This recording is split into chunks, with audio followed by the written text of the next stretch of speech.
Did we go into one-on-one advisory at all?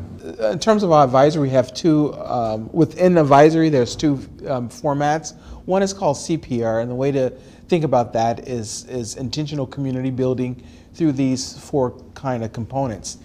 And say it's 20 minutes. Then maybe that's 2 days a week, and then another 2 days a week or 3 days a week would be what we call the A+ structure, where you still do a greeting in terms of you connect, but you begin to use that particular A+ structure in a very flexible way. And that particular structure allows, if you want to, as you see, one-on-one kind of opportunities between the advisor and then the students. But while the rest of the students are there? So the idea would be, for example, teachers begin to think about those particular that particular time in many different ways. And so if as an advisor, if there's something I could support the math teacher or science teacher on, say it's a project that's coming up, that particular A+ will be tailored towards that focus where the kids are doing something, and then I'm rotating kids to see me one-on-one for maybe 5 or 10 minutes, or maybe 5 minutes. And by the end of the week or in 2 weeks, you would have had an opportunity to see each and every kid. That's exactly what I did last year.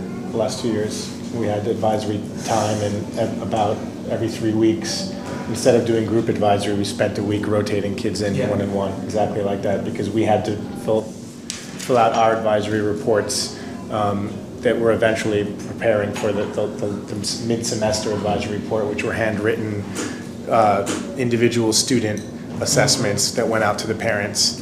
And for that, there's really no way to, you can't fake that. You have to know what the student is interested in. You have to, right. And you have certain levels of sort of predictable assessments that you can make and things that you're asking for without the student. And as long as you have a somewhat prepared or scaffolded advisory activity for that week, you can do it pretty well. The kids, at least at the 11th graders at that level, the kids that I was teaching. We did it with the 6th graders, 7th graders, and 8th graders, where they would have what was called longhouse, which would be 45, 50 minutes every week.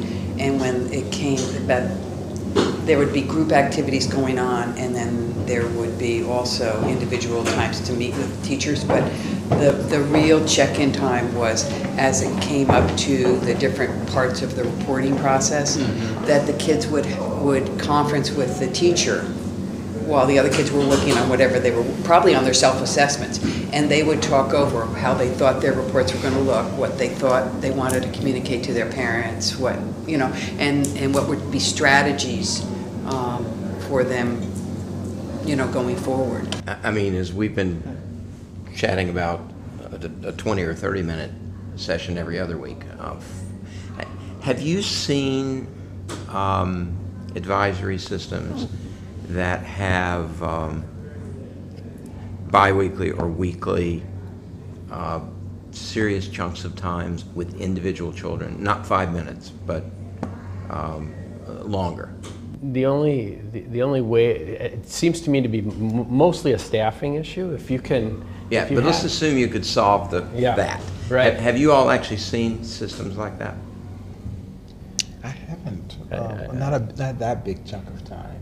I think we a couple years had staffed our advisory such that we had one extra individual, right, who could then sub in once on a rotating basis, so that an advisor would have one advisory period where they could meet with 3 or 4, maybe 5, 6 of their students, but it would only be on a 2 or 3 week rotation. That's the closest I've seen. I forget quite the context, but you mentioned that the advisors that just get it and are sort of A+ as there being some kind of multiplier effect of that kind of role. And I question that. I'd be interested in what my colleagues have to say.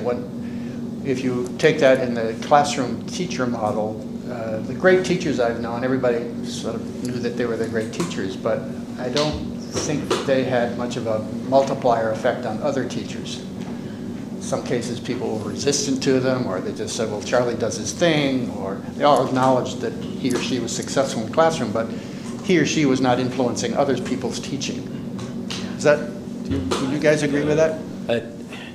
I've seen situations where, in fact, really good teachers have had a lot of influence over their colleagues, but when there was a structure that enabled that to happen. It just didn't happen naturally. You know, and I think of the math department that threw out all its textbooks and wrote its own books, and that process became such a collaborative, cooperative thing.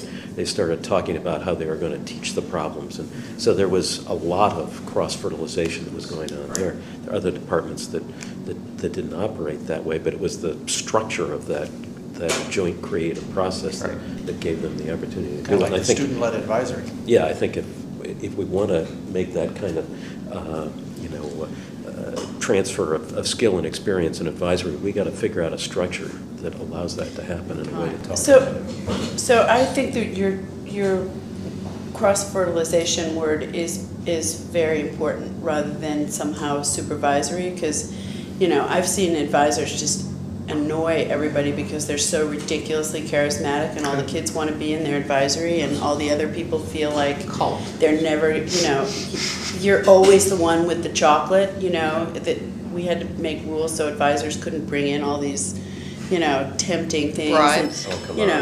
Bribery is a part of it. Bribery, yeah, but then it would be their spending, but meeting together is what caused cross-fertilization to change, and actually the most charismatic teacher, thank God, moved across the country. It's not enough. I think they have to be engaged in some common project, because exactly, and so service learning is often a really good place for advisors to work together in terms of what that 7th grade thing is going to be, and it also gives, it's just in my experience, gives some teeth to what you're doing as an advisory group. Right. Very often they're the group that goes out and does the thing versus the social studies teacher or whatever, so there's actually real work involved in doing it Also, and there doing are- something together.